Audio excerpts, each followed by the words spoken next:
Hello, hello, welcome in. Let me get myself situated and I'll get my camera turned on there. How's everybody doing tonight? On this lovely, lovely Tuesday evening. Lovely, lovely. Here I am. I wanted to shut this door, but I forgot. Okay. Hi, welcome to the channel. If you're new here, my name's Tanya, or Titanium Built. You can call me either or. But welcome on in, guys. Welcome on in. It's good to see it. Maybe for round 2, because I did do a live earlier today. If you missed it, we actually read all of part 3 of our book that we've been reading about the Idaho 4. So I just have the book cover taken off, but there's the book cover. When the Night Comes Falling is what we've been reading by Howard Bloom. And so we'll be on the 4th part next time that we read it. And it's part number 4 is it's going to be like 3 different parts. I was like, what the heck? Why is it so long? It's about like I think about the investigative side. So it'll be fun. It'll be fun. So it's good to see you guys again. Hey, Cheryl. Hey, Mary Beth. Hey, Catherine. Hey, Ladybug. Welcome in, guys. It's good to see you. Hey, Aries. DM's in here.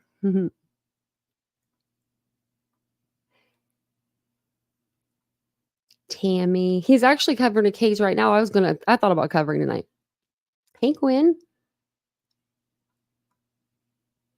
I don't know anything about it, though, to really tell you about what it is, but I was going to look into it. Hey, West. And I never got the chance because we came on live here. Hey, Cheryl. Hey, Catherine. Catherine been a member for 14 months. Well, thank you for being a member for that long. That's really amazing. Thank you. And that's a good milestone. Look at that, 14 months. Time well spent with great people. Aw, thank you. Not me even, just the chat. The chat's better than me. You guys make the channel. Well, welcome in, everybody. Did I say what? Welcome in, West? I think I did. But welcome on in. And thank you for being a member. That's really is amazing. We're going to talk about, we're actually going to watch a podcast on Idaho tonight. That's what we're going to do. Matthew Perry death. What happened? Did they do something with Matthew Perry? I'm like, look at me looking in the chat. But we're gonna watch one of the Idaho podcasts tonight. It's not very long, so it won't be too terribly long. But I figured we would do that and just see kind of where we're at the end of watching that. Now I know that a lot of people are. Let me see. I'm actually gonna go check. I'm gonna go check the live tab because I know a lot of people right now are on live. They're talking about the big thing to talk about right now is because there's nothing new in the Sebastian Rogers case. Well, some idiot came out by the name of Smoke, and apparently he was a caller for T-Rev, and he lied for T-Rev and said that he knew somebody in I believe the Matty Soto case when he didn't. And I'm all like, that's not groundbreaking news to me. You know what I mean? Like every time we get a big case, someone calls into T-Rev's show. I never believed any of them. Brian Kohlberger called in. It wasn't him. You know what I mean? Like he's had people call in saying they're uncles, cousins, friends, brothers, sisters. The only time he's ever had anybody call in that was a relevance was Brian Kohlberger's friend, but it wasn't even his friend at all. They went to the same high school, different years, different times. And that's like it. So I was just like, man, that's like everyone's chats are full tonight. And I'm just like, what is going on? Because I was in Granny's chat this morning when it was said. And I was just like, oh, you guys didn't know that? Like that T-Rev lied about chats? Like, are people calling him? What? What's she doing? What is she doing? Oh, geez. Oh, okay. If that's what people want to watch. Betty's over there just streaming old Nancy Grace. Hey, Stephanie. It's good to see you guys. Okay. So, I wanted to show you a couple things before we go to the Idaho podcast. TMZ actually did, and if they strike me, I swear I'll get them. I'll get them good. But they did this video, and I thought we would watch it. It just says something that doesn't add up about the University of Idaho murders. So I guess they're going to say something different. How could Brian Kohlberger, a first-time killer, walk into a house and unalive 4 people with a knife? Okay. I wonder if there's, I'm going to have to look at this. Learn more here. Okay. They come out over. I just saw this on Twitter. Actually, I saw this yesterday. I think it was. Yeah, yesterday. But I didn't play it, and I didn't even listen to it for myself. But I listened to some of it, and they were just talking about the homicides. So we'll see what they have to say. I am obsessed. This may be a starting of a series, because I do know that there's a docu-series coming out for Brian Kohlberger and something else for Brian Kohlberger. With the Idaho murders case. And there's something that doesn't make sense. And if this part right here is muted out, it's because of that damn music in the background. They copyright me for it. So I just mute it if that's the case. Brian Kohlberger is charged with the murders, right? 4 people were slaughtered in this house with a knife. How is it that one person who has never, as far as we know, committed any kind of act of violence, how can they walk in a house with a knife, Bundy do it, knowing that there are 6 people inside, and one by one, whatsoever, or what's the war? Sorry, knowing that there's still people left. I mean, you would think that people would hear screams, commotion, they'd come out. Yeah, I hope they don't get me for this. So how does one? Hear the beep, the stuff in the background. That's the stuff that they get you for. Who's never done this before. This first rodeo walks in with a knife. You got a guy that is allegedly there 12 times, according to that guy's actually really good. In the months preceding. This kind of offender will mentally rehearse this dozens, if not hundreds of times in their mind. So this may be his first rodeo. It may not. We don't know yet. And he's got the element of surprise. Well, there's a lot of evidence. So that guy right there that was just talking, he does he has this chart for serial unalivers, and it's 1 through 25 or something like that. And he rates them on this scale of how bad they are, and compared to for their crimes and stuff. It's creepy.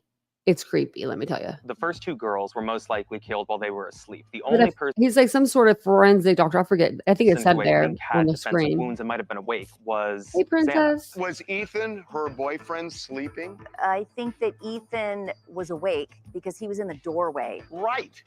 He was awake. He is a much bigger guy than Brian Kohlberger and more athletic. But also they had been out all night. They'd been drinking. They've been having a good time.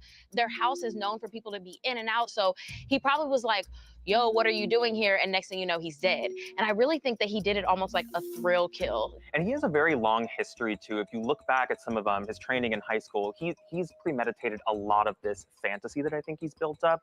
He was kicked out of a training program with law enforcement because of something weird with these two girls who made an accusation. So he definitely seems to have an issue consistently with women. Not only that, Kohlberger, even months before the stabbings, he even broke into a. Okay, I kept wondering this.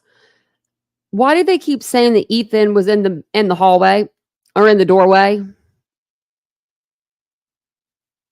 They don't say where anybody was. Really, they just say, I'll tell you. I'm gonna read you right from the affidavit. Officer Smith and I walked upstairs to the 2nd floor. Officer Smith directed me down the hallway to the west bedroom on the 2nd floor. Actually, I'm going to do you one better. Let me give you a visual.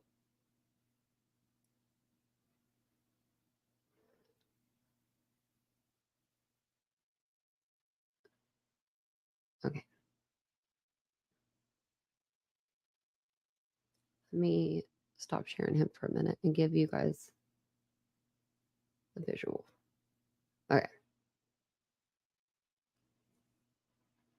Officer Smith directed me down the hallway to the west bedroom on the 2nd floor, which I later learned through Xana's driver's license and other personal belongings found in the room was Xana Kernodle's, hereafter Kernodle's room.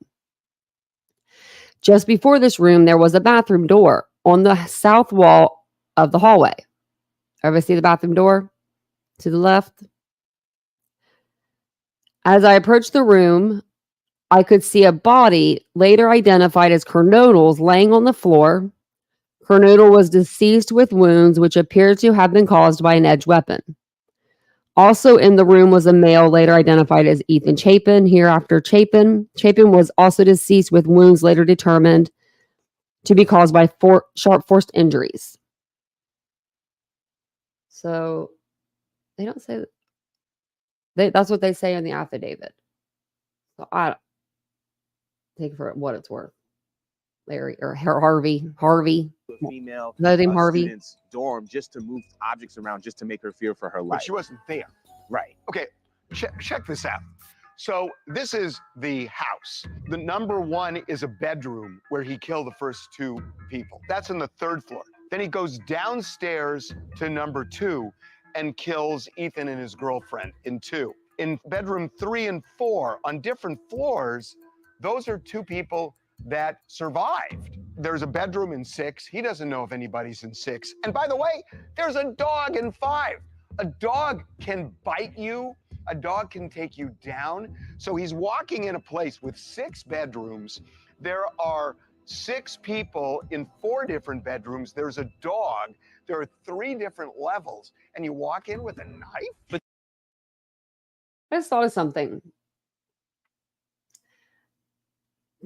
Whoever did this would have had to have known that there was that was Kaylee, like, right? That was Kaylee that they were unaliving, and not Kaylee, that was her room, and nobody else would be in there other than that dog. Do you get what I'm saying? Because as soon as like he would probably start, the screaming would start. You know what I mean? I'm sure the dog would start barking, and Brian would think, oh, someone's going to come out the door if, somebody was actually in that bedroom. So do you think he knew for sure, like kind of like that there would be nobody in there to wake up? Does that make sense to you guys?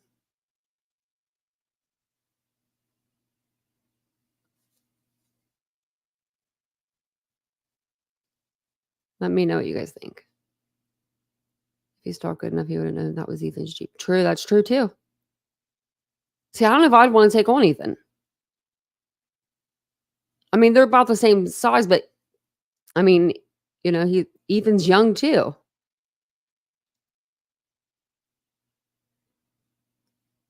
Because, like, if you think about it, maybe he thought, what the heck just happened? Go back to the beginning. Maybe he thought that when he walked in there, well, I mean, okay, this is what I'm thinking. When he walked in there and she came out, he must have just been confident that you know what I mean, that there was nobody else in that bedroom. Unless he peeked inside the bedroom somehow and didn't get anything on Murphy, just like opened the door, somehow didn't have anything on his hand. I don't know how he wouldn't, but looked in the door, didn't see anything, saw the bed was turned down because she had that good vibe sign. She had the good whatever sign on her back wall too. We saw it the other night. Let me see if I can find it.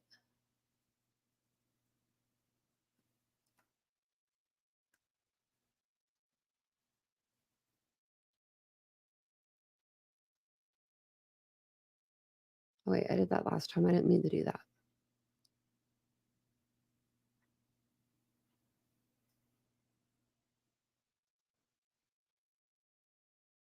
Like it's lit up, you know what I mean? So if you looked in there, you'd be able to tell if there's anybody else in there.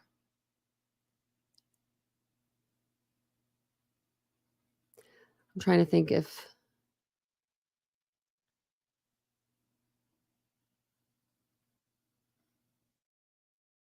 Yeah, you'd be able to see just if you just peeked in the door. Look, here I am. It's a small room. Okay. I don't think we were done watching that, and then it just decided to go off. Oh, no, it did it. Oopsie. Way. Right. He was awake. He is a much bigger guy than Brian Koberger and more athletic. You think? But also, they had been out all night. They'd been He's not bigger drinking. than that much bigger than Brian Koberger. How big's Brian Koberger? Oh, I guess he is. He's like 6 something, isn't he? 6 foot something. So he's taller than Brian Koberger. But we heard from Howard Bloom that Brian Koberger was solid muscle because he got so many, surgeries after he worked all that weight off. Their house is known for people to be in and out. So he probably was like, yo, what are you doing here? And next Me thing you too, know, he's Stephanie. dead. I do too. And I really think that he did it almost like a thrill kill. And he has a very long history too. If you look back at some of his training in high school, he's premeditated a lot of this fantasy that I think he's built up. He was kicked out of a training program with law enforcement because of something weird with these two girls who made an accusation. So he definitely seems to have an issue consistently with women. Not only that, Koberger, even months before the stabbings, he even broke into a female student's dorm just to move objects around, just to make her fear for her life. But she wasn't there. Right. Okay, check this out.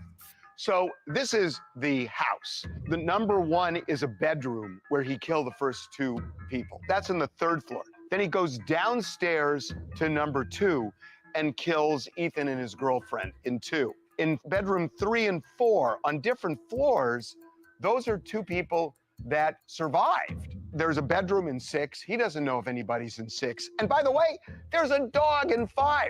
A dog can bite you.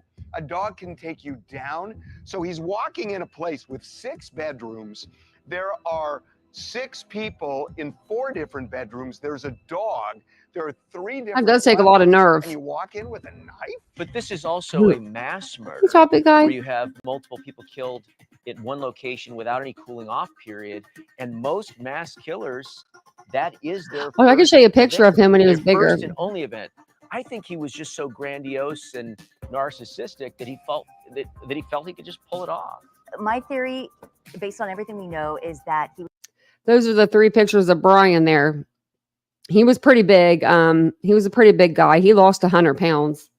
was potentially after Haley and Maddie. Haley's family says that he was following the 2 of them on social media, had liked some of their photos. But also, The when one he was on the- arrested, he all the way requested to the a right. vegan diet, and both of those girls worked at a restaurant, like the number 1 vegan restaurant in the area. So it's very likely that he crossed paths with them. He maybe made an advance at them, or he crossed paths with them and said, oh, they're close. I like them both. Now I have a target. If you're going to commit a heinous act like that, wait till she walks out of the house and she's alone in the driveway. If he was there as many times as everybody says, you kill 1 person. If they're awake and she sees you approaching, she's going to scream and somebody's going to hear it. But if you wait till she's asleep and you attack while she's asleep, then you don't get a big scream. He also entered the house on the 2nd floor. He surpassed anyone on the 2nd floor, went straight up to the 3rd floor, which is where Kaylee and Maddie happened to be. But then he had to go downstairs to kill the other 2. The 2 girls might have been the intention, Yes. but the other 2 could have been collateral.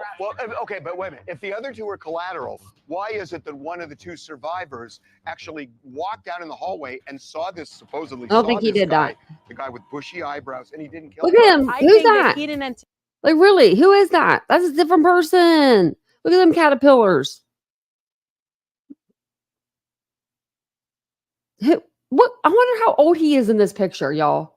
Look at this picture of Kohlberg's. And then let me put an overlay over. It was one of his newest pictures. Look at him now.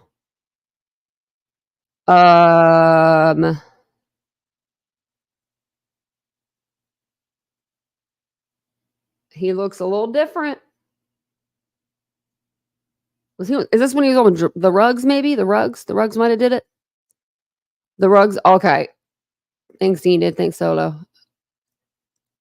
Okay, that's what it is. Because I mean, but woo, boy, you look different. Your parents didn't notice that.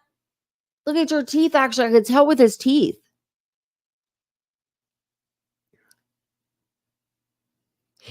Even if it wasn't his intended target, he could have went to the 3rd floor to maybe start from the top and make his way to the bottom, but he never made his way to the bottom. I don't get that, I think that he's like pulling him out because I don't know like how he would get tweezers though.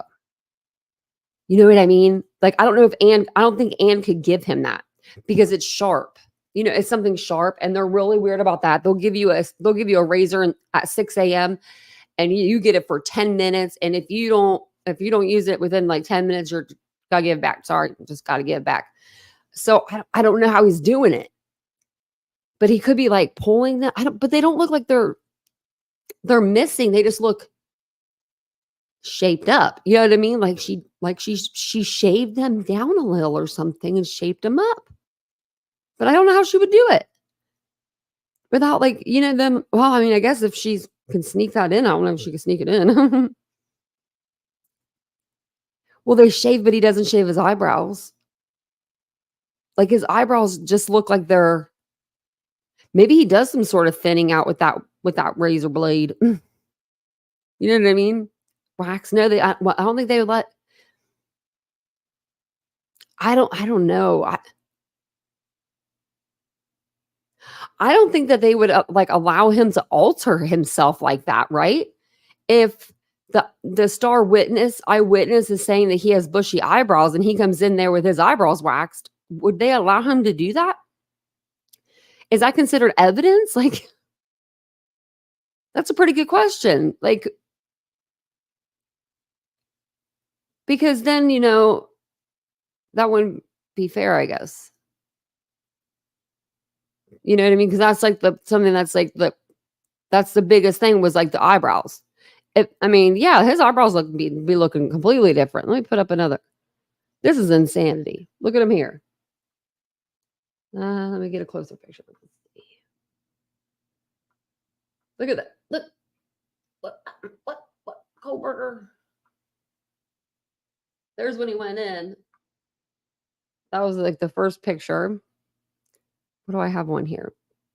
There's one. See, those ones don't even look too bad, but that was when he was first arrested. These ones that's probably the best picture that I have of him, but like that you can see that I have up right now. There's one of this one, and then that's the same one. And then that one. I guess I have a little bit. But yeah, I mean, I don't know. His eyebrows don't look as bushy. And I think it's his forehead. Do you see his forehead, how it like, this bone, whatever bone this is, his is thicker.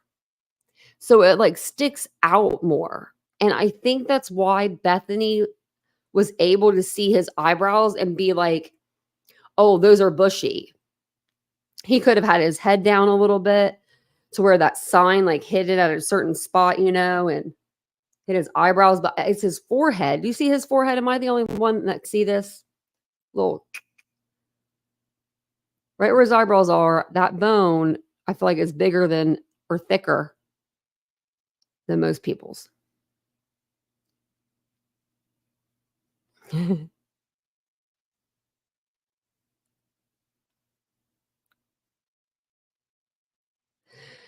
In jail, they probably.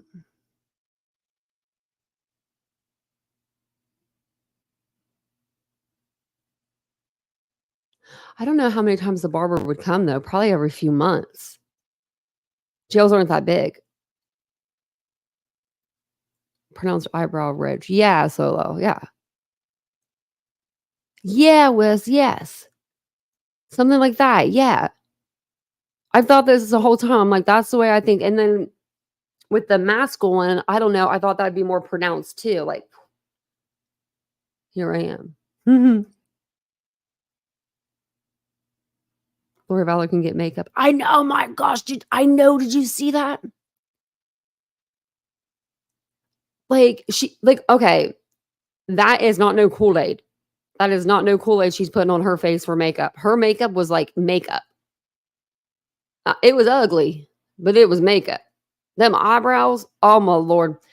So speaking of Lori, we'll say something really quick about her. I used to wear my hair like up in a little ponytail, like this on my head. My hair was longer at the time and I thought it was really cute. And then like first day of Lori Vallow's trial, she had her hair like that and I've not worn my hair like that since. I was like, great, thanks. But I wonder how Lori Vallow is feeling. I hope she's feeling like shit right now. Hope Chad is too. Just for good measure, Eyebrows, and he didn't kill her. Well, I think that he didn't anticipate having to kill those two additional folks. And once when he did that, that's why he panicked. That's why he left the sheath and he had to boogie out of there. And so when he saw that fifth person, He was like, I got to just get out. My dad. See, I think that he went up to, I think that right there where like, okay, let's just go back. Person. I think he started going up the stairs to get the sheaf. Like, and then maybe he saw her and he was going up the stairs and it hit him like on the third step. And he's like, oh, wait, shit. Someone just saw me. I got to get out of here. You know what I mean? Like I'm too exhausted to try to fight another person. Or I mean, unalive another person, if that makes any sense. Because after 4 people, you've got to be exhausted. Beyond exhausted. I mean, like literally, Ethan Chapin, the kid, that's a big boy. That's a big boy to take down, you know? He was like, I got to. And then, just I don't get know. out. I think he went out the front door too. I'm really weird. I'm My dad really weird. owned a I'm liquor all store, backwards. and I worked in it. And I remember people used to come in all the time and steal stuff. I candy, know, whatever. Solo. I said that And the I other always day. thought that those people are the people that eventually rob banks. But they don't start robbing a bank. They start in my dad's liquor store. This guy started at the bank. Quite a few serial killers actually start as burglars. They start as burglars, and part of the thrill is violating that private space. And they'll go in at night and just watch the victim and then leave. I mean, I've had cases like that, and they don't do anything. And they do that for a while, and then that's no longer thrilling. And then they escalate where they might take a pair of panties, some kind of trophy, and then that's the thrill. And then it might go into rape or killing. Well, he made a lot of mistakes, which I think that points to potentially, again, going back to the theory that he was following these 2 other girls, Kaylee and Maddie, on social media. That's who he was after. Potentially, he got no love from them. He felt rejected. So maybe the reason he made so many mistakes is he went in there with like blind rage. See, the weird thing is, if you're right about blind rage, that doesn't align with stalking. Stalking is more intentional. It shows purposefulness, that this was targeted. There was all this confusion. I'm just wondering if you Was this a can. random act? This was not some random act. I think he's a budding serial killer. This was his first kill. He's been planning it for a long time. This is but he's a sociopath. And so I think he is a budding, had he not gotten caught, he is a budding serial killer. In addition to which, the sloppiness with the cell phone, a real pro would have left the phone at home on, which would have then shown that, yeah, I'm at home. Like, what if you're the perpetrator and you have blue eyes and you come into court wearing contacts that give you brown eyes? Like, there has to be some sort of like law in place, some sort of something in place where you can't do that. Do you know what I mean? I got to get the answer to that. We need a lawyer. My shirt, it says Dayton Strong. And it has paint on it. My shirt earlier had bleach on it. I showed you guys. I was like, look, I think it has a little bleach on it. I have all kinds of Ohio shirts from all around Ohio. I used to work at an Ohio shop. Shirt shop. I've got like too many. And, I bet Ann Taylor's plucking them for him. Man, we need to find that out. Is anybody married to a cop, or does anybody married to a lawyer? Anyone know? I'm about to call my lawyer. He'd be like, what do you want? That's true. Topic guy. I was just trying to think of something to compare, because I just don't know why. I mean, I don't know how they would do that with the eyebrows, you know? Hey, Beam. I don't know if I said hi to you. And had driven there. This whole turning it off and on right before is so stupid. It's unbelievable. That I is actually stupid. feel like he It's wanted actually to as get stupid as caught. his If alibi. He was like a looked over incel his entire life. That could also explain why he had 2 other collateral casualties. I think he wanted to get caught because look at the attention he's got. I got to disagree. He didn't want to get caught. Sexual serial killers. He wants to get caught. I said, no, I just got sloppy. You can't think about everything. And that's the problem. These guys, they think they're so smart. They're going to prove how powerful they are, not just in what they do, but also in getting away with it. And they're never as good as they think they are. Sorry, Kohlberg. You're not as good as you think you are. He wanted to get away with it. No one wants to spend the rest of their life in the slammer. You know what I mean? He wanted to get away with it. He wanted to teach about it. In my eyes, I believe it. I believe he wanted to go on and be a professor or a professor. I believe you want to be a professor. I really do. I think you wanted to be a professor. And I think you wanted to teach people like Dr. Ramsley. Maybe even at DeSal's, maybe even at the same, I don't know, but I think that's what he wanted to do. Or he was trying to apply to help officers with their technology and their with technology, like in their investigations, but he didn't get the job. He didn't get the internship for that. But that would be a good job, actually, if you have a criminal justice degree. I mean, that would be a good job.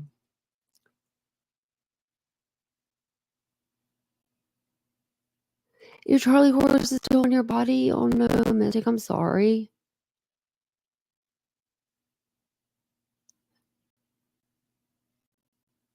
Wizard, that's funny.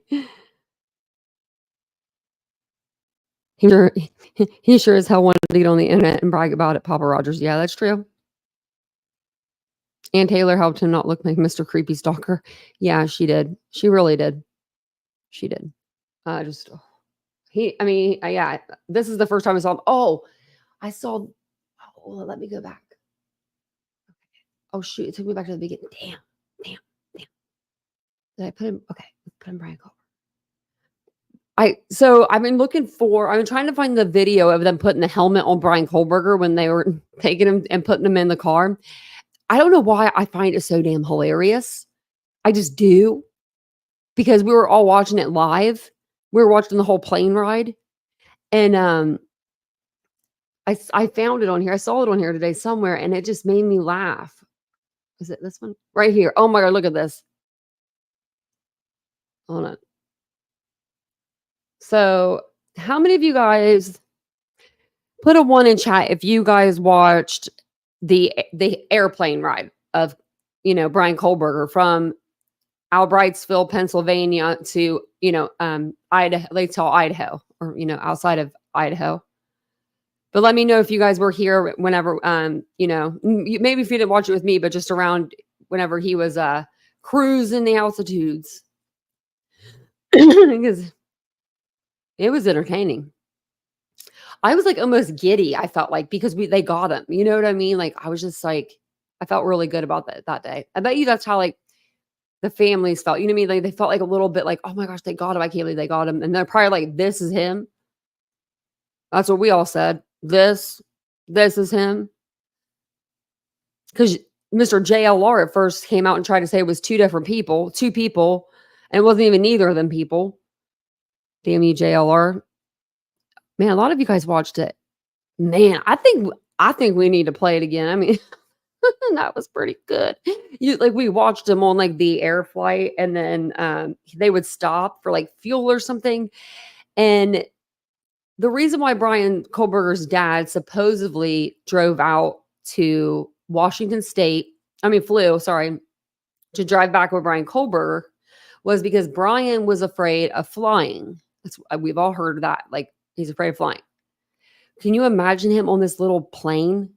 This little like 6-seater helicopter looking thing, like probably shaking around. Oh my gosh, he's probably scared. But look at him.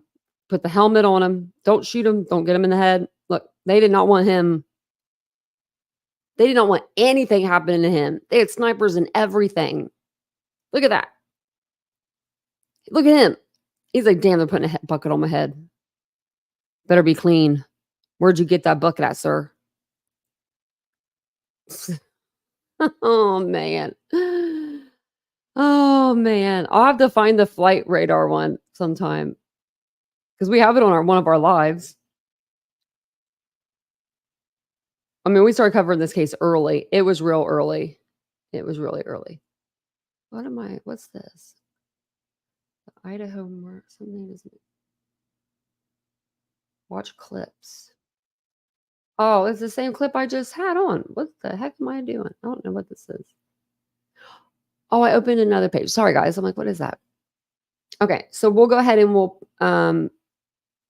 play the video. There's no new documents out. The last one that they came out with was this one, the scheduling order. We already went over it. They are going to start the jury trial at 8:30 on June 2nd. So it'll be 11:30 Eastern Standard Time because they're Pacific.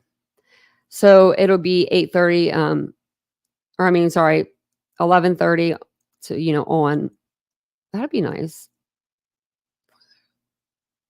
Yeah, we won't have to wake up extra early. It won't be like 3 hours, ahead of us. And then they just have all like the final motions and stuff on this document. So we went over this a couple lives ago. So that's all that's there for that. Let me see.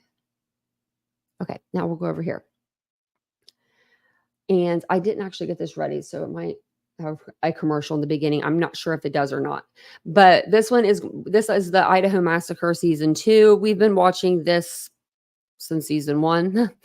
If you want to watch any of the other episodes and you don't want to go to the podcast, you can always go to my page. They're all underneath my Idaho playlist, and they are they'll be the shorter versions because they'll be pre-recorded.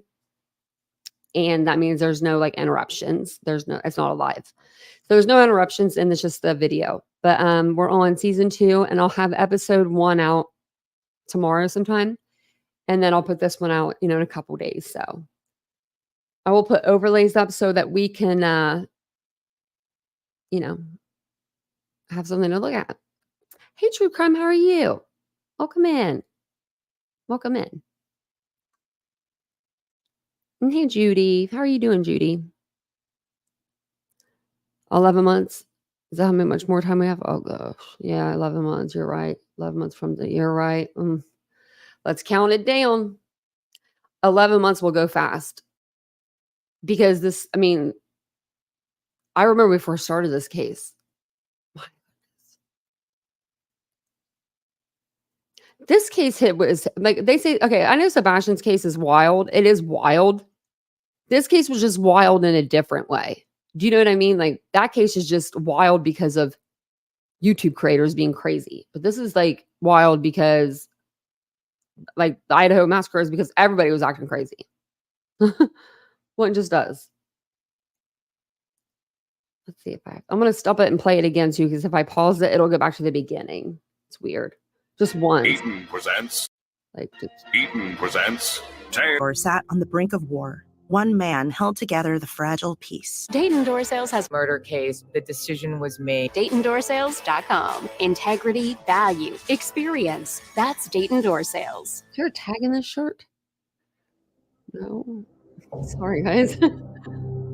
In this Idaho murder case, the decision was made, right or wrong, to demolish that house. Do you have an opinion on that? I can see no viable, tangible reason for that home to be destroyed before the trial is complete. Is there an immediacy for a jury going to a house, psychologically speaking? I would say yes.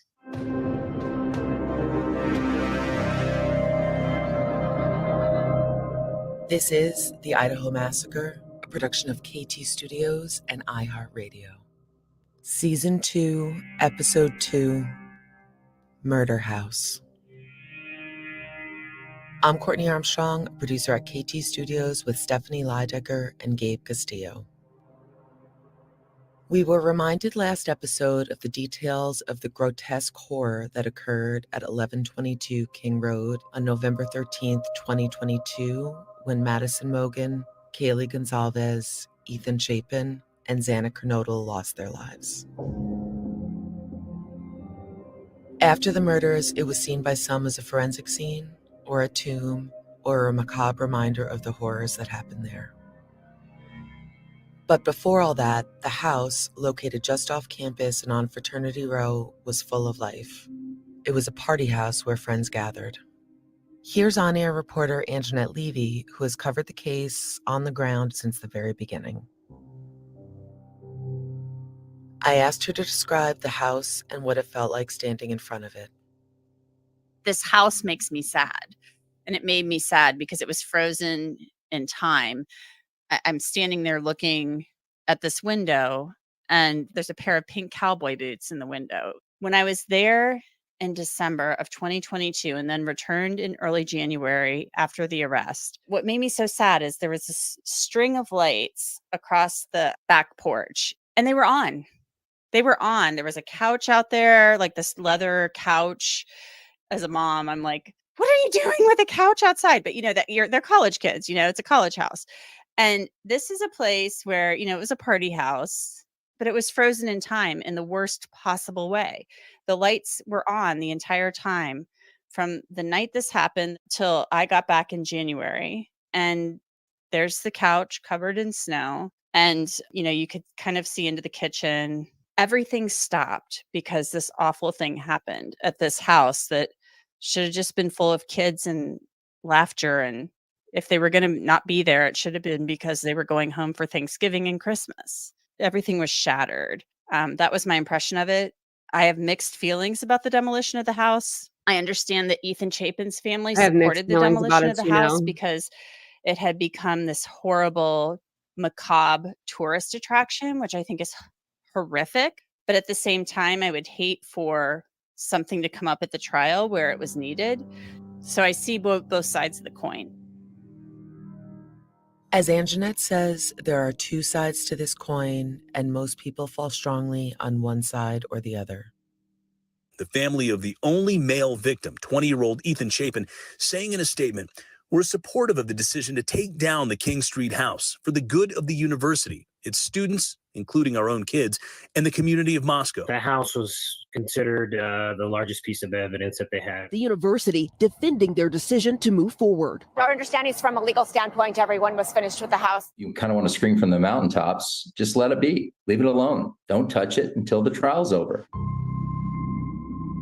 The house was ultimately demolished on December 28, 2023. It took one day and occurred 13 months after the murders. Shortly after the demolition, Stephanie has a discussion with forensic expert Joseph Scott Morgan and data analyst Body Movin. You may remember her from Netflix's Don't F with Cats. The particular house that they were murdered in was very specific. It was a unique layout, but the house itself was owned by the campus, and highly debated turn of events. They decided to destroy the house, to get rid of it altogether over winter break. And it's been a really heated discussion. On the one hand, that for the university, it's a bit of a real heartbreak on the town, on the school, also for students who went there who were maybe triggered emotionally by this heinous crime that happened while they were attending school. Just generally speaking, probably just feels hideous to have this marker exist. And on the flip of that, some of the family members, including some people participating in the trial, say that this is an active investigation site and that from a forensic standpoint, it has to stay intact, at least until after the trial. I spend a lot of time on the internet, as you all know. That's what I do. And I talk to a lot of people who live in Moscow, and they are all affected by this house. They have to drive by it. It's in a really dense neighborhood. The jury is never going to be allowed to go in there. They're never going to be allowed to go in there. The acoustics are different. Flooring's been removed. Walls have been removed. I have photos, and you can see all the drywall that's been cut out of Maddie's room.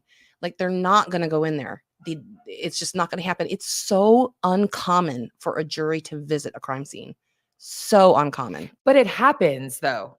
By the way, sidebar, one of the victims has a sister and a brother who do also still attend the university. So if I'm a family member of one of the victims, I want justice. Or if I'm even a family member of the accused and I want justice, how can we destroy the forensics? Here's my real problem with it is the fact that there are homicides that take place every single day. There's a homicide going on right now as we speak somewhere in America. I can promise you that. They're not going to go out and tear down that structure. This is an outlier as far as tearing down a structure.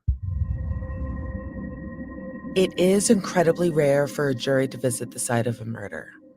It's also rare for a building where a murder took place to be demolished. Thank you. Thank you. Whoever needed to hear that shit, whoever needed to hear it, it's very rare. I've been saying this for a year and a half, and everybody's been yelling at me. They need to go to the crime scene. Everyone goes to the crime scene. No, this is not the Murdaugh or OJ trial. But I understand, and I don't like, okay, I used to say, just tear the house down, whatever, just tear it down, who cares?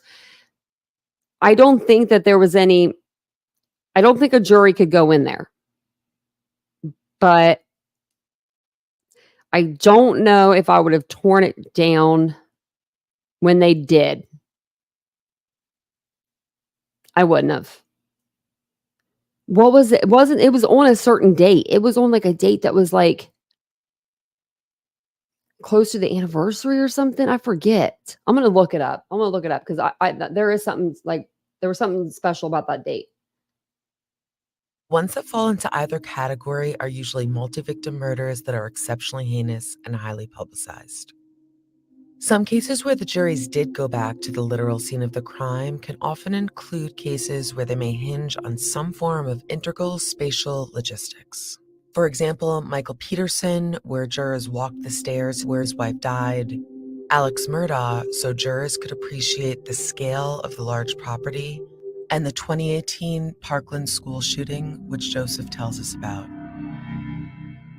I even reflect back to Parkland, which I covered extensively. And look, I understand that the interior of Parkland was not changed at all. One of the most moving moments is where they talk about how when they led the jurors into that structure, remember Parkland had taken place on Valentine's Day. There were dried, crumbling roses laying on the floor, teddy bears with hearts on them. There were still bloodstains on the floor. And it, too, is government controlled. And let's face it, the University of Idaho is a government entity, and it is owned by the University of Idaho. Of all the divisive factors in this divisive case, it seems the home's demolition drew more opposing opinions than almost anything else.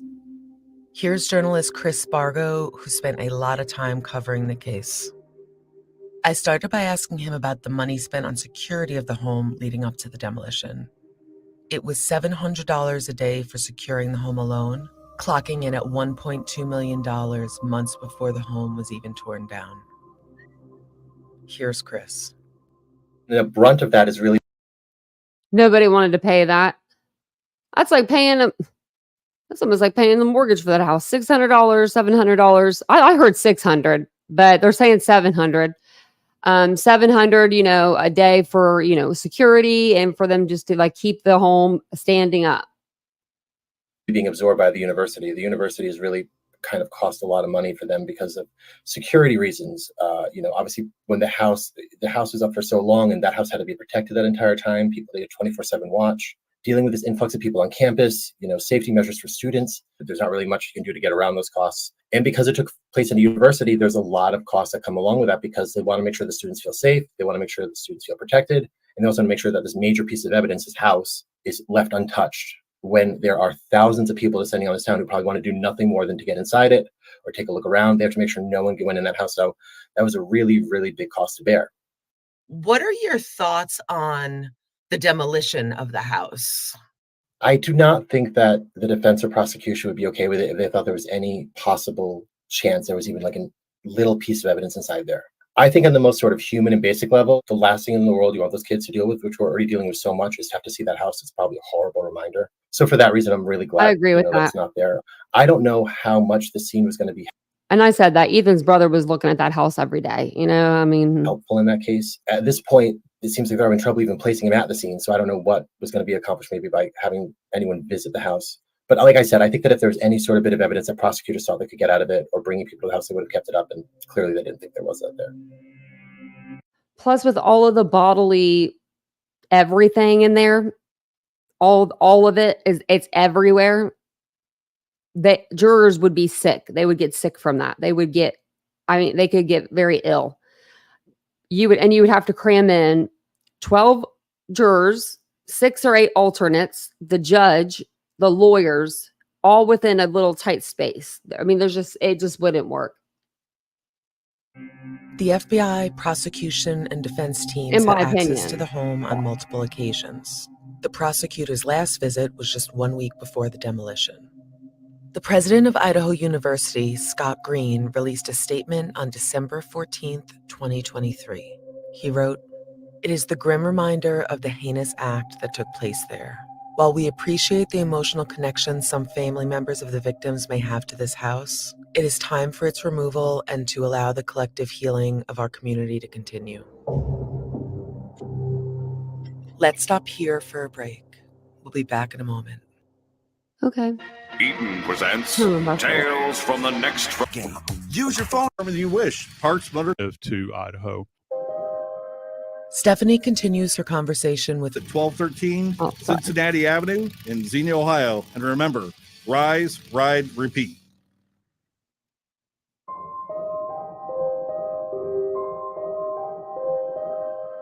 Stephanie continues her conversation with forensic expert Joseph Scott Morgan and data analyst Body Movin. Once it's gone, it's gone. The most intriguing images that I saw of the entire coverage relative to Idaho was there was a snap moment where you had agents that were back in the brush line, rear of the second floor where the sliders are, and they were squatted in the brush, and they were looking back towards the building. They were looking for fields of view at that point in time. What could you observe from this low growth scrub that was back there, these trees? Is it a location where the perpetrator could have parked? Is it an observation point where they could have seen people moving around at night? Is it at that key moment that he decided that when those lights went down, that he was going to make his move and make entry into that environment? All reference for that is gone now. Not to mention, a big piece of the defense's case right now is that Brian Koberger claims to have an alibi. Again, we're talking about potentially more than one person being there or a different set of people being there. Were there multiple attackers? Was Brian not even there in the first place? Why would you destroy something? And I've learned this. Okay, so my thing with the multiple attackers is that that'd be too messy. If you were planning unaliving, I don't even think two people together has ever even, I don't even think they've ever been successful at doing it. But you would have to have somebody that was on your level. Think of Kohlberger's level. Think of his level of OCD from what we've heard, his level of planning from, down to his little surveys. He would have to find somebody exactly like him. And then they'd have to be so stealth-like to be like going in this house, just one on each floor. I don't know. I just think that this is a one person job, in my opinion. But that's just me. And PK could have a real friend. Hell no. Yeah, and that's the truth too. Nobody really wanted to be his friend. He may have gotten these girls' phone numbers, which, in my opinion, they probably gave him fake numbers because that's what we do whenever we're young. But the guys were saying he was a little creepy, and I know that girls pick up on that way more than guys do. We know when there's a creepster around. From you, by the way, the plumbing could have evidence in it. The concrete in and around the location could have evidence in it. Yeah, let me say something about the plumbing real quick, and this brings the car into play. They think they've got the timeline settled here, but let's just say that an individual may have taken time to have gone and cleaned themselves. Did you take drain traps out? Did they run a camera down in the drain? I think my big thing is, and anybody that's kind of listening to us, our friends out there, if you live in a home that has an internal staircase, what do footfalls sound like on the treads on the interior staircase? Can you hear that? Can you hear somebody wrestling about? If you're on the second floor and it's going on the third floor, can you hear it if you're in the basement? We don't have a point of reference anymore. Still can't take the jury back out there. You can't have them go into any one of these rooms where these ghastly murders were committed and ask questions. Jury can't ask a question based upon, in my opinion, what's the number one thing that you think in the house that you would want the jury to see? If you were a lawyer, a defense lawyer, what would you want? What would you want the jury to see in there? Personally, for me, if I was the defense, I would say, don't you dare tear the house down. And I would be focusing on that step, that one little step that goes down into Dylan's room, that goes down to the kitchen by Dylan's room. Because that step,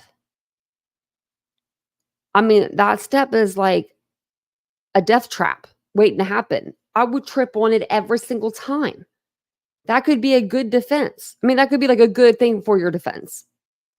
Like, why didn't he trip over this? I bet it was somebody that was known. You know, you could like try to turn it. I don't know.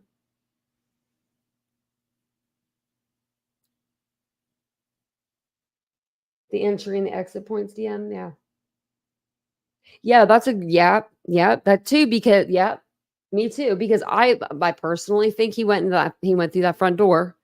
The front door was left open. It was open in the morning at 8:30 or 9. And I believe he went through the front because it wasn't as lit up as the back. If you look at pictures from the back, it's like so bright. I don't know. Oops, I hit the mic. I'm sorry. It's real bright, and I feel like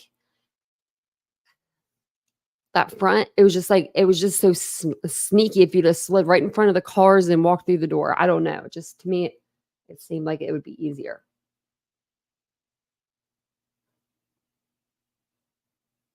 Yeah, that step, he had to have known that step. He had to have looked at Zillow or something. I wonder if they have that house on Zillow. Probably not anymore. I think they took it off a while back though, because like people were looking it up. But I found it on college pads or something.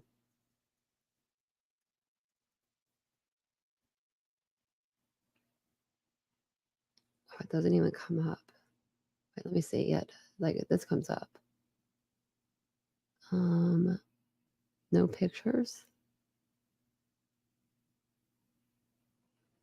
It just doesn't have any pictures at all.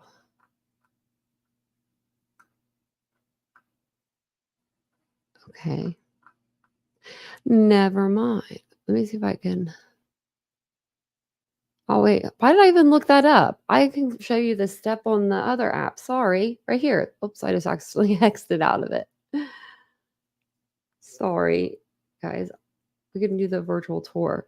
Let me find a step for us.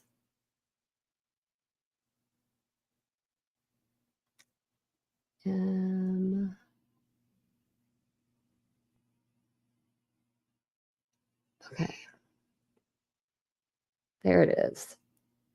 Let me show you guys. Oops. Let me show you guys this. Let me take the banner down. This thing's, oopsie, in our way. This right here is the step. See that step? So if you're out, this thing won't let me like go forward for some reason, or like, I don't know, something's wrong with this app. It's been really weird lately. So this is the step right here in this hallway. And I don't know how many inches it is. I forget. It's like, but it's, I mean, you know, it's a few. Everybody and their brother and sister, and, you know, everybody's wondering how he didn't fall and trip on that step. Oops. Let's go in the, yeah, let's go here. So there's Dylan's bedroom. There's the stairs to go to the 3rd floor. And then here's the step. Wish we could measure it. I would trip over it every time. I would hate that house so bad. I would hate that house so bad. I would be like, y'all, I probably have knots on my head, bruises on my knees, but maybe not. I mean, you know, that sign might have lit that up. Let's see.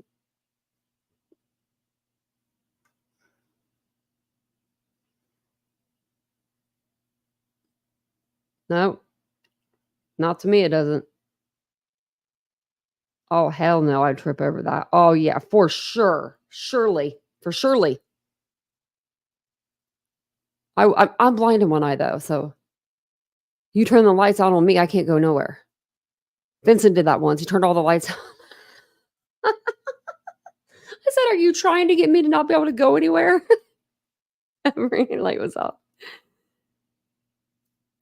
Tammy, I thought the same thing. I thought the same thing, that he might have been there, you know, at the house with the party. Yeah.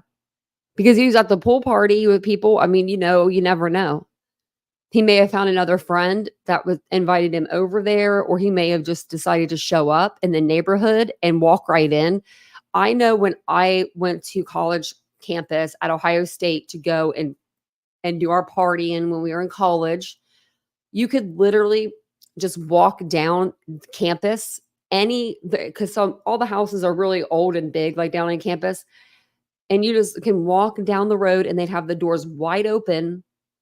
Come on in. They didn't care, guys, girls, whatever.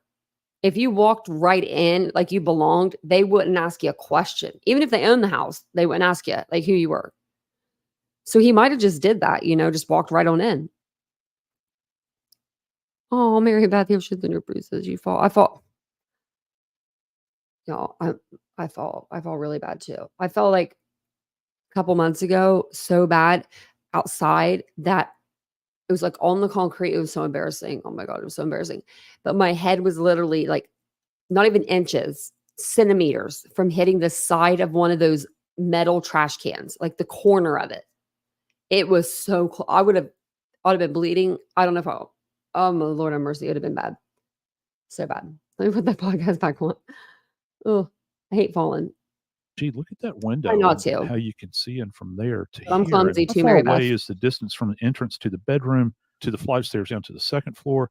How long would it take me to egress from the third floor to the second floor landing and then down the hallway?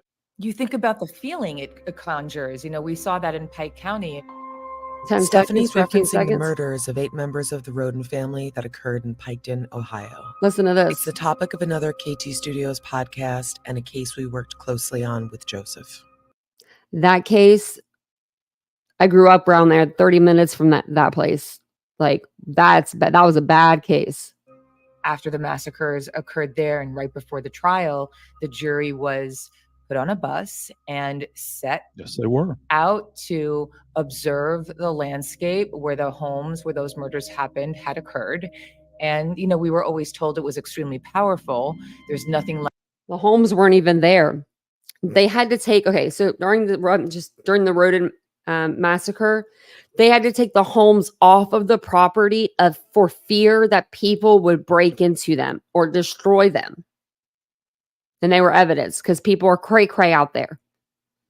like being in a location, especially when it's still furnished and those personal belongings that have now been removed for sentimental reasons, they should remain in that crime scene. We gotta be to careful. really make it personal. That's part of it. This is the most personal thing imaginable. Why would you make That's a so game day cool. decision a year before the game by destroying what could potentially be relevant?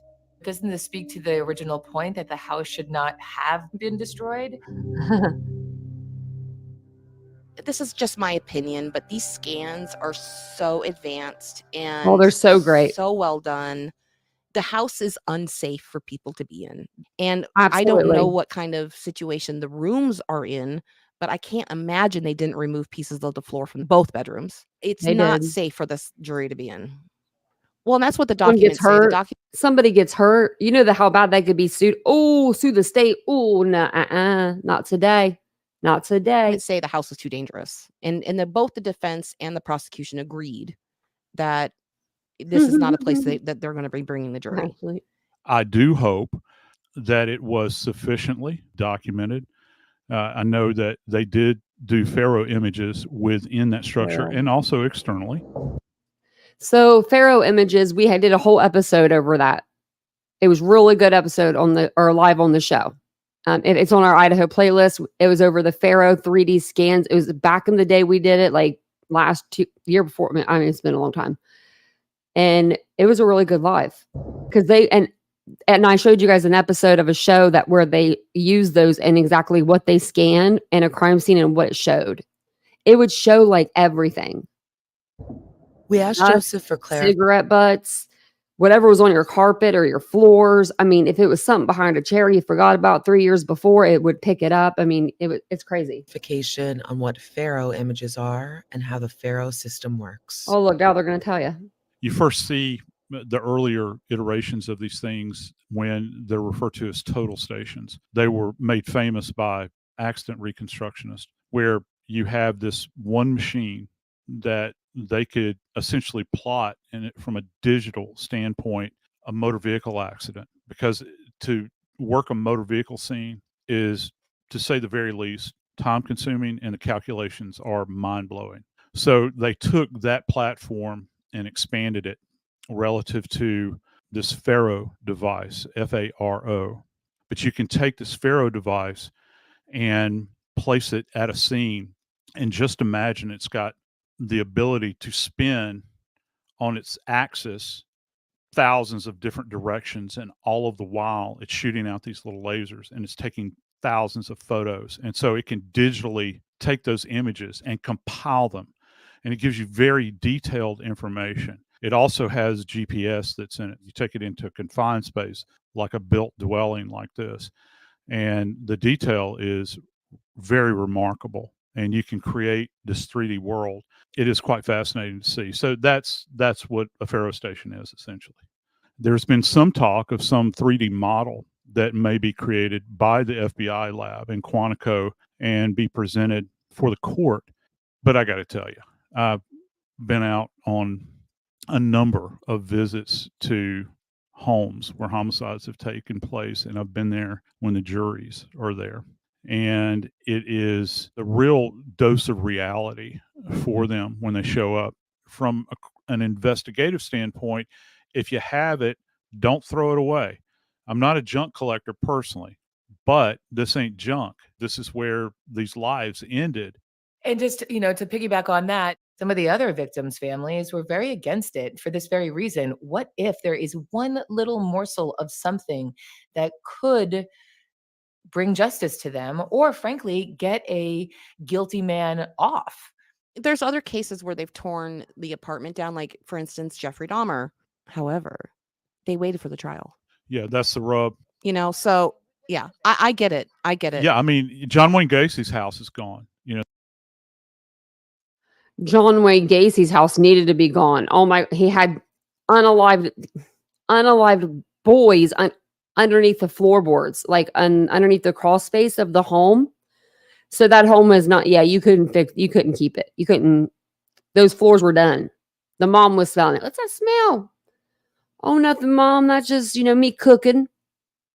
Jeffrey Dahmer's house was about to fall over if you kicked it. So no wonders why they tore that thing down too. There's nothing.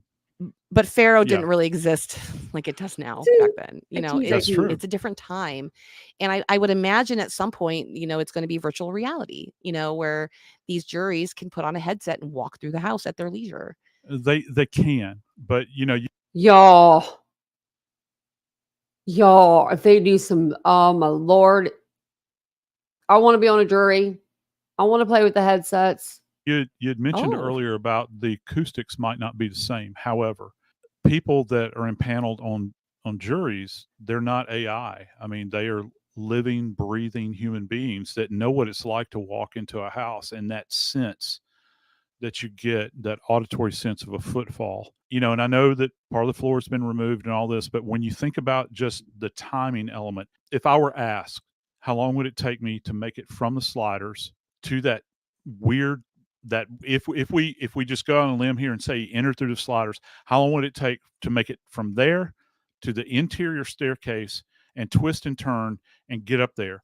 And also in the darkness, I think about all of these in the relationship, spatial relationships and all these sorts of things. And yeah, I know Faro is great and it's going to be fantastic. I'm sure the presentation will blow everybody away if we're permitted to see it, but there's still that one little splinter in my brain. The feeling. I often equate it to, like, I like to read books, like the actual book. I don't want to read it on a Kindle. It's like I like to touch the paper, I like to turn the page. So it's maybe the same kind of like right thing where you're there in person and you can smell and use all your senses to get an idea of what happened, and you're not going to be able to have that with a 3D scan. The draw to the house after the murders is one of the reasons it was demolished. People were coming from far and wide to view the house, some with the horrible intention of taking a souvenir from the scene. We felt it was something important to try and understand, so we reached out to psychiatrist Dr. Gail Saltz, clinical associate professor of psychiatry at New York Presbyterian Hospital and host of the podcast, How Can I Help? Dr. Saltz had been quoted in an article we found about our culture's obsession with murder houses. Here's Dr. Saltz with some information about the phenomenon, followed by Stephanie. The house is sort of like the museum of it. It's easier to imagine being part of it or in it or thinking about it, the horror of it. Much like if you said, here are the clothes of the people, or here is the weapon that was used, and you can physically look at it and hold it. And of course, homes represent all kinds of things. Homes represent the place where these people lived and had lives, and most people's homes means feeling safe and feeling joy of, whatever it might be, their family, their friends. I mean, in this case, right, their friends, being in college, feeling invincible at that age. And of course, most people are not thinking about you could be a victim in your home. It's like, how do we prevent these kinds of things from happening? Or how do we maintain our own sense of safety when sometimes the perpetrator is so ordinary? Many people have a desire to feel a little scared in a safe way. And we are naturally curious. The identification is partially with a victim of like how horrible the horror of that is, right? To feel like at that last moment, somebody stabbing me with a knife, like those kinds of thoughts, and imagining what's inside that guy's head that he would plot this and plan this and want to do something terrible. In this Idaho murder case, interestingly, the decision was made, right or wrong, to demolish that house. Do you have an opinion on that? I mean, there are rules and regulations about what can happen with evidence that it can't be brought into a courtroom. And that seems like more of a legal question. To get that legal opinion, I spoke with Kirk Nerby, legal analyst and former defense attorney for Jodi Arias. Jodi Arias was on trial in 2013 for murdering her ex-boyfriend, Travis Alexander. The trial was televised worldwide and became known as a circus in the press. Here's Kirk. Well, Jodi Arias did yoga while she was waiting on the cops to interrogate her. What do you mean? That woman was nuts. I can see no viable, tangible reason for that home to be destroyed before the trial is complete. The jury may have questions. Part of the evidence against Mr. Kohlberger is this eyewitness testimony of seeing someone with bushy eyebrows. There's been talk of hearing footsteps from upper levels, things of that nature. And those could be issues and questions that the jury has in their mind. How could someone see these eyebrows under these circumstances? Could they really hear this? All these different things. And there could be dozens more that I have not thought of. And here you have this piece of evidence, and it is destroyed for no logical reason. Let's say something came up with the defense case, and the defense said, hey, we need to look at this. And that. I'm just pausing it because the defense said, tear it down. We don't need it. Becomes a Sixth Amendment issue. Is Mr. Kohlberger getting a fair trial based on these circumstances? And that could result in a death verdict getting overturned. But right now, until the case is over, it seems nonsensical, to say the least, to destroy the building. Well, that's a concrete answer, but it seems like the people who might have most wanted it taken down might then impact the victims negatively if, for example, a sentence is overturned because of it. Yes, we don't know what could pop up, what could be of evidentiary value down the line when things are challenged, when things are questioned. So yeah, to me, it just makes no sense, at least as it relates to the case in general, and could only serve to harm the case. Let's stop here for another break. We'll be back in a moment. What's the hardest question you've ever asked your mom for an unholy about queer history? Wanted to love and embrace yourself. Do you want to get out? How items from the now demolished house. Come see me at visitmo.com.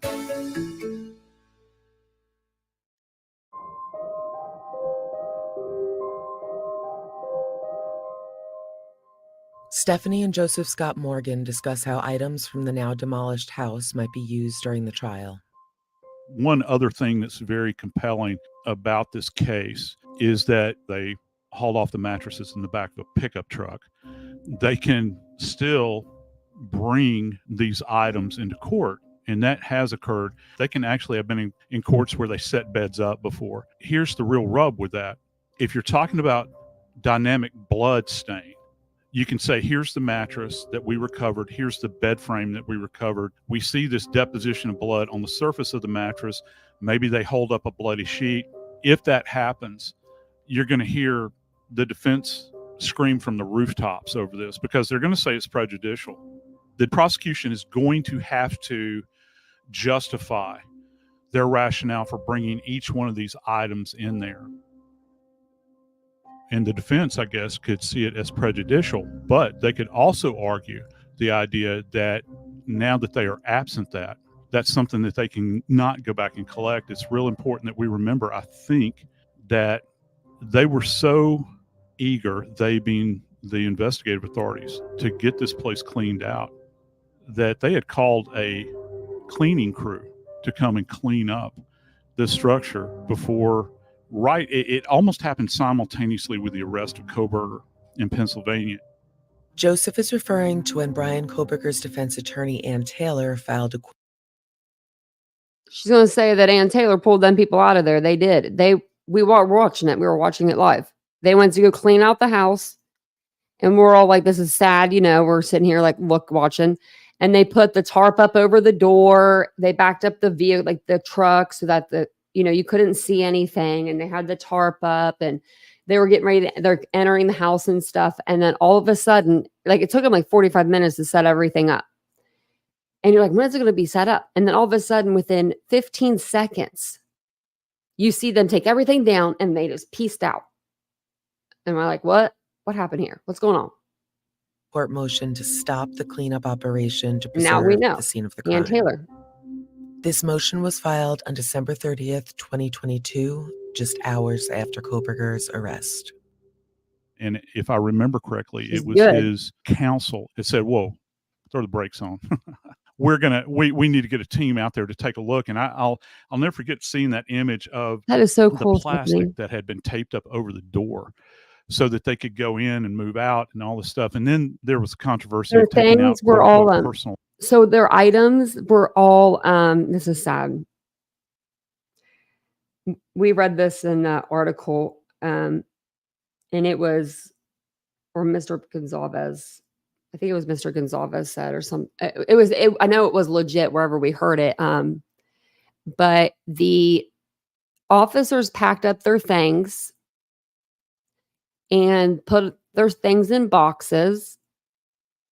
And like when they carry them out, like when we see them on video carrying them out, they're all like, they're marked. I saw them. One of the boxes was marked Beth. We assume it's for Bethany. But the Gonzalez says when they went to go get their children's thing, or their children's, because Maddie too was like their child. They had to go into this warehouse type of area to go find their stuff. It was all scattered out everywhere. They had stuff that was like, why did you bring this? Like, some stuff, it was like, why is this even here? And they said they had to literally wear those helmet hats with the lights on them. The little, like miner's hats, so that they could see, because the place didn't have any electricity, so it had no lights. And this is where the officers were keeping the victims' personal items. So, yeah, I don't appreciate that, but that's what we've heard. Hats with lights. That sounds like a conspiracy, but it's not. Items. And, once you've kind of breached, that threshold so quickly in this environment, there's not a damn bit of sentimental material that is out there that's worth compromising this. Because, yeah, I know that it's ghastly. It's a horrible thing, but life is full of all kinds of horrible things. This, I think, is potentially a diminishment of the memory of these kids that were killed there.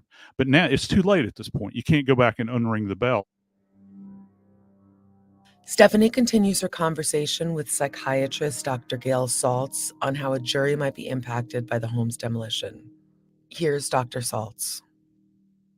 Is there an immediacy for a jury going to a house, psychologically speaking?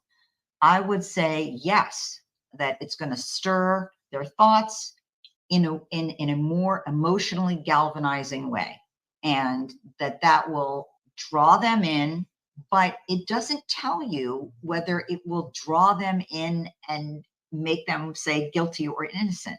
And now, where I think it could affect them is if they are convinced that this person is the perpetrator and they are brought into a circumstance that makes them feel more emotionally distraught. I think that could affect a sentencing like death, no death. And this is why prosecutors bring in photos and movies and voice recordings, because, they are trying to not only deliver content, but they are trying to deliver more immediacy, deliver more empathy to a jury, and have them feel more intensely and stronger about what's happening. I think being in a house certainly could add to that. It's not the only thing that could add to that. I think there was a point made that the house didn't look at all inside anymore the way that it looked. And so that could have the opposite effect, right? They could go in expecting to see something that looks like college students are living there and see none of that, see a sterile space. And that could have the effect of making them feel like, what was so bad? What was so terrible? So it's hard to predict whether that would be helpful or harmful. I hadn't thought of it that way. True. The disassociation from what is now a different space is a really good point. What I would say is virtual is always one step removed from being in person. I think courts have discovered that putting things in a video format absolutely makes an impact. Is it eked out by the idea that you're coming out of the courtroom and into this space, and you know that you're standing on the spot where this thing happened? I think that has a more emotional impact. Is it necessary if you have the video? Might the video of what the inside looked like at the time that it actually looked that way, which was at the time of the crime, have more impact than the physical plant that doesn't look anymore like it did at the time of the crime?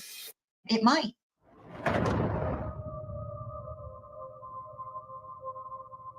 Next time on the Idaho Massacre, an exclusive interview with Cassie, a former student of accused murderer Brian Koberger's. She is speaking out for the first time. Oh, damn. What was the class about?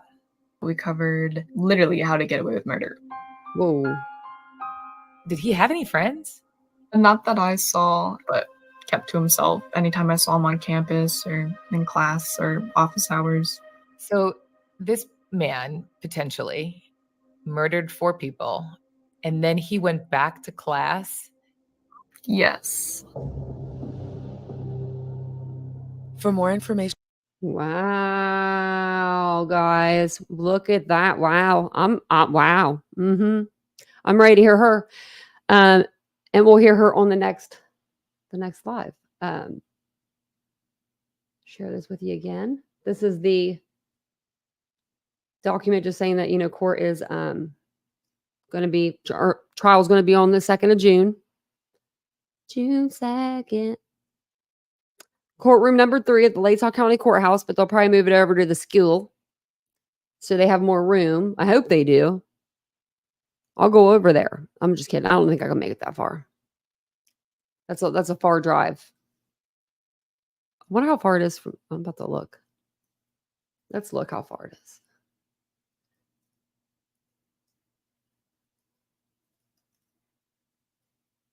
Let me see. Mary Beth, how far is Utah from there? Like, how far are you from there? Because I thought this would be in California could have been close, and it was like ridiculous amount of hours. I'm not good with geography, apparently. Apparently not. Okay, so this. And then we're going to go to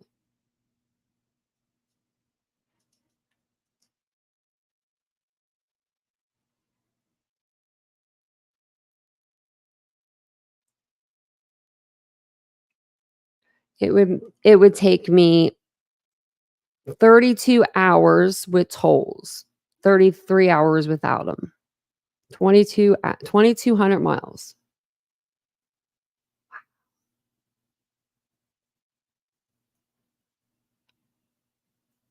That's crazy. You know? That's a far drive. I'd do it though. No, I'm just kidding. That's too far. I'd have to fly. I'd have to fly over there. That's a flying kind of thing. You'd have to fly. It's a few states away. I couldn't remember. I'm not good with geography, like I said. We put a map. Vincent and I were gonna move like out of Ohio, and I don't know why we haven't. I mean, we really don't need to be here. We don't want to be, but we put like a map on our wall, like in our bedroom. This was like forever ago. It was like one of those like United States maps, and I bought it, and I was like, we need to like visualize where we want to move. So we had these different like colored like thumbtack things, and we marked out the states that we were just like, heck no.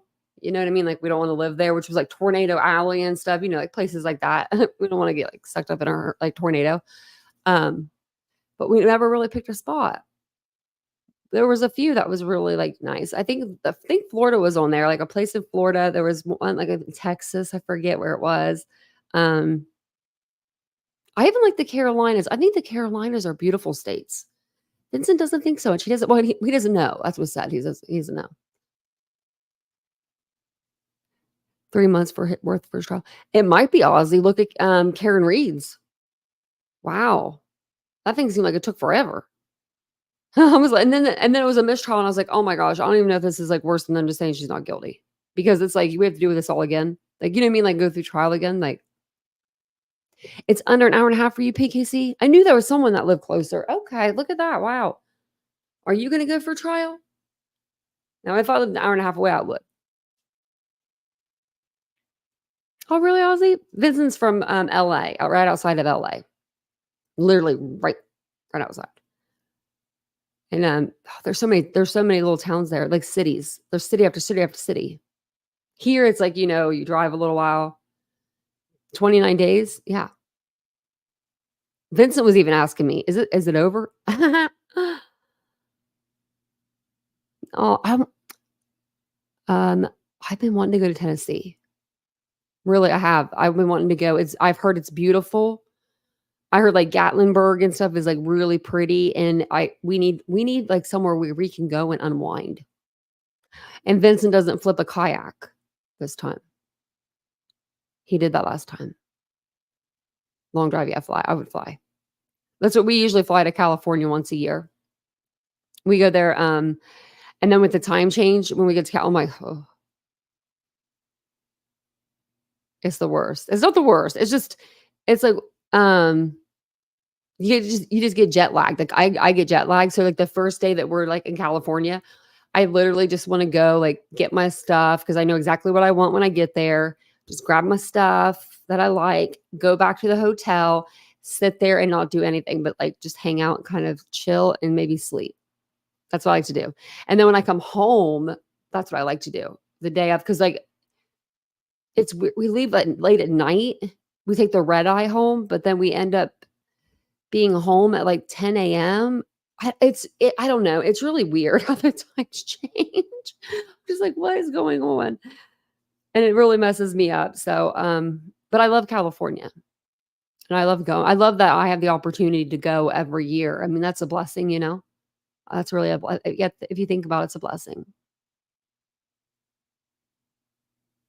Salem, North Carolina. Oh, wow.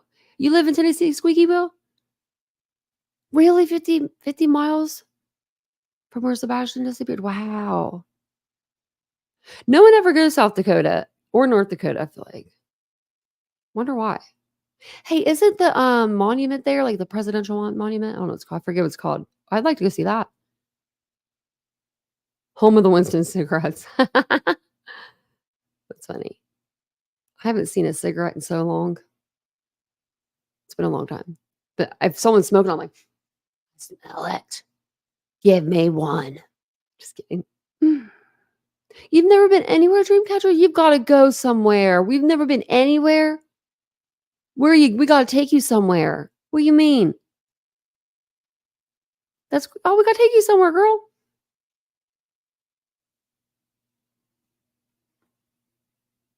Pretty over there.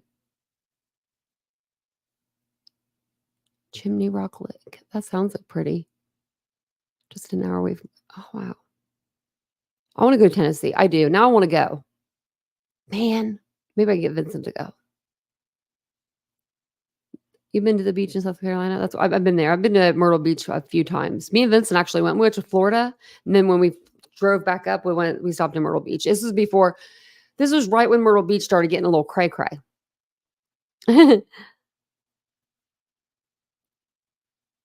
CrimeCon's in Denver this year. That'd be beautiful. Denver would be. I wanted to tell you about what was kind of going on. So let's see. Basically, and maybe we'll talk about it tomorrow during the day or something. I mean, everyone's going to done talk about it by now, but it's just, weird what's going on. So apparently some guy I guess he has a YouTube channel and he just monetized it like today.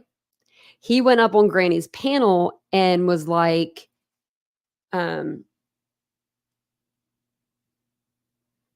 he was saying that he was I forget who he said he was, and we can watch Granny's live and listen to it. But he said he was somebody that knew Stephen Stearns in the Maddie Soto case. So I don't know if you guys listen to T-Rev, if you remember a caller from the Maddie Soto case. But apparently that caller's come forward and said, he told me what to say. He told me what to do. I did it because he told me to do it. And then the guy comes out and he straight doxes Cluminati. Then it's even better. It gets better because now there's, now it's like, oh, the drama, right? The drama. And then her good friend Dago goes on panel on Granny's. So it's Granny Smoke Dago. And I was listening in. I wasn't paying attention, but Cluminati said that Dago was on there for a long time before she went up there. And he wasn't saying anything like, why'd you do that to Clue? Like, you know what I mean? Like, what the hell? Because that's supposed to be her, like one of her good friends. And she was upset about that. And she went off on her live. Ooh, watched it for a second. She was going off. But she also went off on this live. And there's a couple words in there. I think Granny edited them out. But yeah, there was a couple words in there she said that would get you demonetized. But she was mad. So now it's like, ooh, drama. Drama. Gotta love it. That Sebastian Rogers case is freaking crazy. It's crazy. But it's crazy the amount of people that'll come into your chat to listen to you talk about nothing. Like, you're not talking about anything about Sebastian anymore. Everyone's talking about something else. Let's go look at the live tab. Let's refresh the live tab. Let's see. See what people got going on here. Fraud alert. See, we got Queen Bee fraud alert. May have to swing over there. No, she says fraud alert at T-Rev 757 at Seth Rogers. Set up fake. Let me see. Fake call / drama. Little Smoke snitches. I'm out. So it's Little. I guess his name's Little Smoke.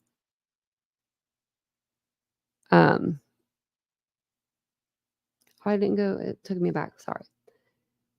Then we've got on my live tab, Web Sleuths. They're doing Noah Pressgrove. That's nice. And like a couple other cases. I'm trying to see.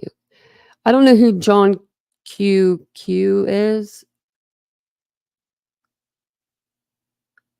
They're watching the old Nancy Grace episode. Just like, Betty was or whoever. How long ago was that Nancy Grace episode with them? Months. Someone else was doing it too. Now I can't remember who, but I guess everybody got off for Sebastian. No one's on there. Oh, look, Clue and Dago are on the same panel. I guess they're talking it out. I don't know. It's weird. You like John Q? I don't know who that is. I've never seen his name before on my like little thingy. I'm not trying to steal your stuff. I just want to see who you are.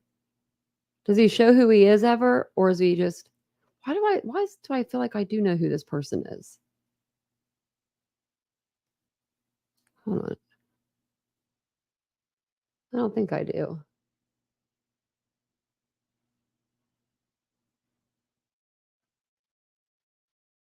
I don't think. Yeah, I don't think I do know who it is. Oh wow. There's some people. There's a couple channels I don't know. I didn't realize that people knew me. I didn't. And now I feel like I'm like the little sister or slash like the little one of everybody because everyone like took up for me, you know, the last couple days, which was beautiful. I loved it. But you know, I'm like, you guys know who I am? Because I was in the chat, you know, spying to see what they were saying in the chat before I go in. He's been around a long time, helped with the marathon for Summer Wells. Oh, that's so sweet, Dreamcatcher. Oh, thanks, Deanne. Tanya, you're the queen. I'm going to get a crown. Oh, thanks, Mystic. Thank you. You are too. He just asks a lot of questions. Well, I do too, KW. I do too. I'm like a little kid.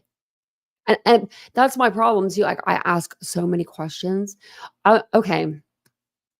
For instance, my mom was on like a set budget, you know, when after my dad passed away. And I just felt really bad for her. Like she was okay, but I just felt bad. Like I felt like she deserved more. And I said, what, like I was thinking in my head, like, what if I like passed away before my mother? I don't know why I thought this way, but I'm crooked in my brain and I did. So then I thought, wonder if they would take out the titanium after I died, you know, and they would give that to my mom and my mom could sell it. This is how far my brain went and use that money for whatever she would need. Like that's how far my brain went that way. So then I took it a step further because this is how crooked my brain is. I called the funeral home. I called the damn funeral home and they know me. They were laughing. We were all laughing, but it was funny. It really was. My mom was laughing. We were all laughing. But I was like, would you take that out? And he was like, well, you kind of just, you know, go in with what you have unless you're like cremated or something. You know what I mean? Like he's like, usually whatever you come in, you keep. Because I also asked about my eye. I was afraid they would take my eye out. I don't know. But yeah, they're like, no, whatever you come in with, you keep. And I'm like, oh, you know. So I tried to get my titanium to my mom. I was like, you know, what if? Then there was what else did I ask? There was someone, I called my doctor and I asked them how much my metal weighed, like how much each thing weighed. And they were like, like I asked them questions and they don't know. They're like, we've never been asked this before. And I'm like, well, why not? You know? Oh, thanks, Kraken. Tanya, one of the only genuinely nice creators in the YouTube true crime community. Thank you, Kraken. I appreciate it. I do. I really appreciate it. I really try. I really do try. I know, isn't it true crime? Now that I'm thinking about it, I was like, well, it was right after my accident. I must have been like, my brain must have just been on fire to think like all those things, you know, for me to like go to the point of calling the funeral home. And then I was like, well, I'm going to ask about my eye too, because I thought maybe they take it out. I don't know why I thought that. Like, I thought maybe the burial would be easier or something. I don't know. And he's like, no, you'll keep that. I'm like, okay, just making sure. They were laughing at me. I was just like, I'm sorry. Doctors, they were laughing at me. You know, I mean, it is funny because I have like the craziest questions that people don't really ask, but but people would want to know. And so it's just crazy. That's why actually I started my channel was to do trauma with a T. But then we turned it into true crime. I know we got a lot of birthdays coming up. Yeah, Kat's birthday's coming up. It's in like 3 days or something. Yeah, she said yesterday it was in 4 or something, right? Isn't it the 5th or?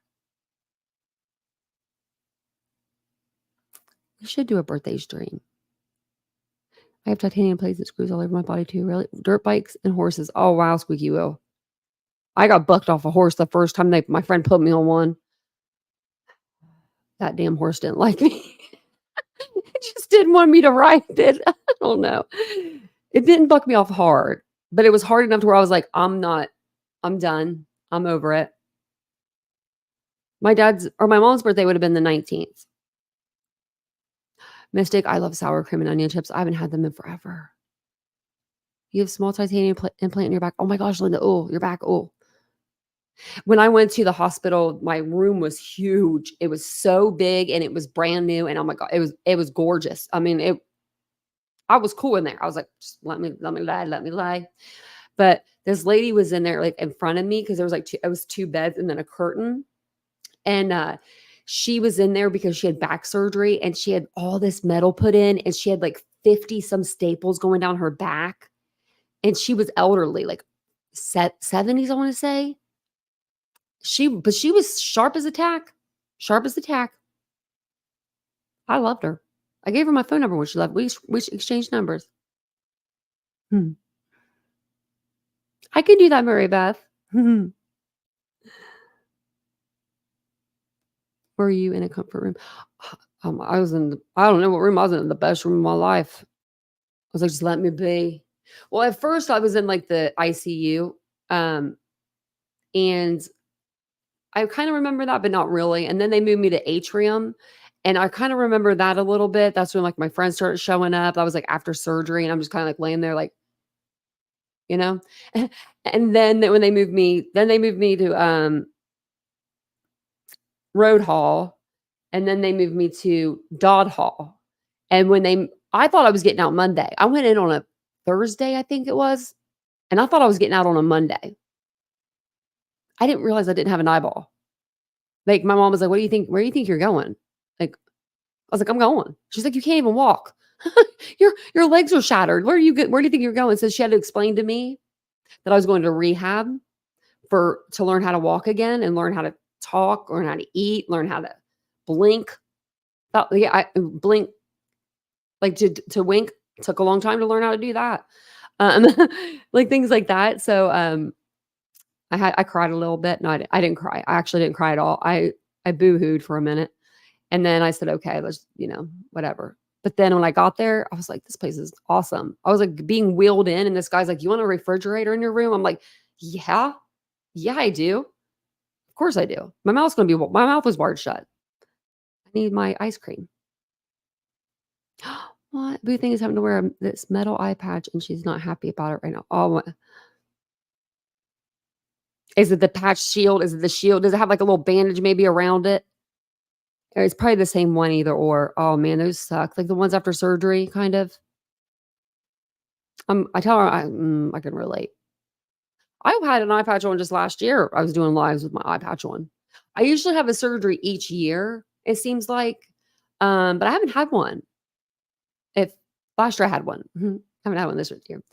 I was in a real bad car accident, topic guy, real bad. Engine came in on my legs and I was trapped in the car for like 2.5 hours and I lost my eye and I'm full of metal.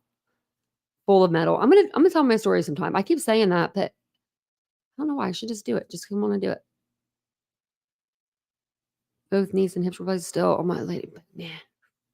Your knees. Oh, that's one of my fears is my knees and my heart is another fear. I was in the hospital just over a month. They kept saying that I was going to be in there for a lot longer, but I kept surpassing like the goals. And I guess my body and my mind just really wanted to get out of there. I went into this whole other person that I didn't even know that I was. Like the strength that you really have inside of you is insane.